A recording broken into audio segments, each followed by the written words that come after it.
राज्यात पुन्हा एकदा मराठा आंदोलनाचा मुद्दा तापताना दिसतोय।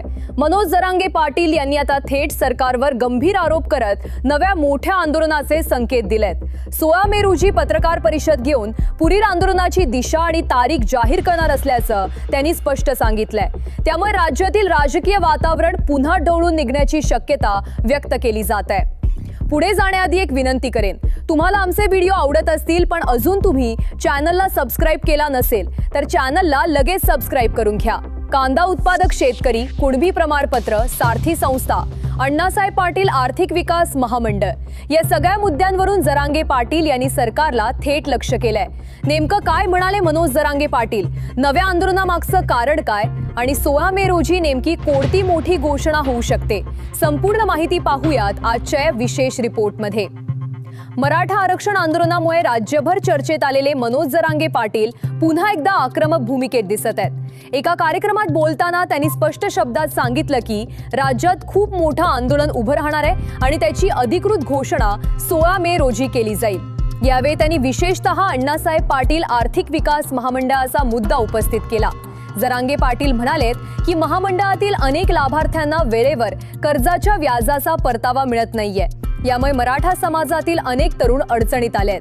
त्यांच्या मते महामंडळाचे अध्यक्ष आणि व्यवस्थापन यांच्यातील वादाचा फटका थेट तरुणांना बसत आहे। यावेळी त्यांनी सरकारवर निशाणा साधत म्हटलं, कोण अध्यक्ष कोण एमडी यांना अधिकार सरकार देतं, सरकारलाच काम होऊ द्यायचं नाहीये, सरकारला अध्यक्ष बदनाम करायचा आहे आणि एमडी पर बदनाम करायचा आहे असं वक्तव्य त्यांनी केलं।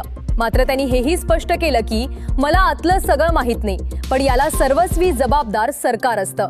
याचबरोबर त्यांनी मराठा समाजातील तरुणांच्या आर्थिक अडचणींचाही मुद्दा मांडला। जरांगे पाटील म्हणालेत, मराठ्यांच्या पोरांचं सिव्हिल खराब होत आहे, तरुण कर्जबाजारी होत आहेत आणि याचं मूळ कारण सरकार आहे।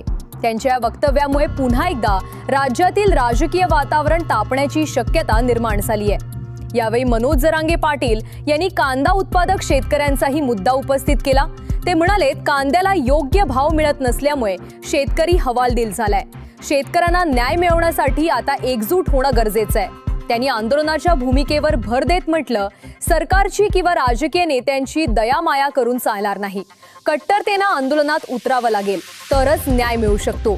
त्यामुळे आगामी आंदोलन केवळ मराठा आरक्षणापुरतं मर्यादित राहणार की इतर प्रश्नही यात सामील होणार, याकडे आता सर्वांचं लक्ष लागलंय। मनोज जरांगे पाटील यांनी कुणबी प्रमाणपत्र आणि व्हॅलिडिटी प्रक्रियेवरही गंभीर नाराजी व्यक्त केली।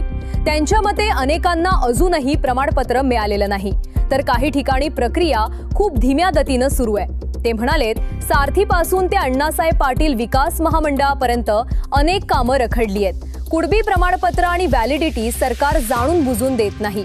या सर्व विषयांवरून राज्यात मोठं आंदोलन उभं राहणार असल्याचं त्यांनी पुन्हा सांगितलं।